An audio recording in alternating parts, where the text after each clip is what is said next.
आपल्या येथील या श्रद्धांजली कार्यक्रमासाठी श्रद्धांजली अर्पण करण्यासाठी आपल्या माधरम नगर येथील प्रसिद्ध व्यापारी शिवाजीराव टाटे हे आता 2 मिनिटांमध्ये संबोधित करतील.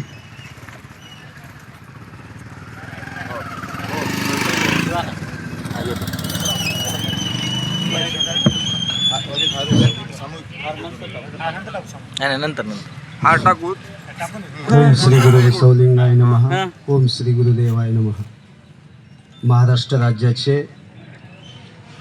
उपमुख्यमंत्री माननीय अजितदादा पवार यांचं काल 9 ते 9:30च्या दरम्यान विमान अपघातामध्ये निधन झालं.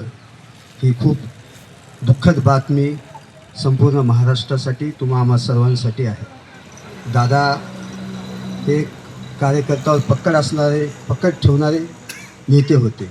ते सर्वच त्यांनी पुणे जिल्हा बारामतीचा परिसर असेल त्या ठिकाणी तर शेतकऱ्यांच्या याच्यामध्ये खूप मोठा बदल केला.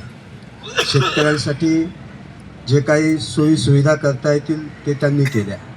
आज महाराष्ट्र आपण सगळेजण बारामतीकडे एक मॉडेलच्या रूपानं पाहतो आणि तिथून आपण काहीतरी आदर्श घेण्याचं बघतो. तर यामागे माननीय शरद पवार व अजितदादा पवार यांनी घेतलेल्या मेहनतीचंच ते की आहे. दादा कार्यकर्त्यांसाठी सकाळी 6 वाजता ते हजर व्हायचे आणि कोणी कुठलाही प्रश्न असो आपण जो व्यक्ती घेऊन जाईल तो प्रश्न ते निकाली काढायचे. एक सर्वच राजकीय पक्षात जितके काही विरोधक इथे लोक आहेत हे सर्वजण त्याच दृष्टीनं सगळेजण एक आदरानं अजितदादाकडे करतात. अशा नेत्याला भावपूर्ण श्रद्धांजली अर्पण करताना खूप दुःख होत आहे. तरी ओम श्री शांती. ओम नमः शिवाय.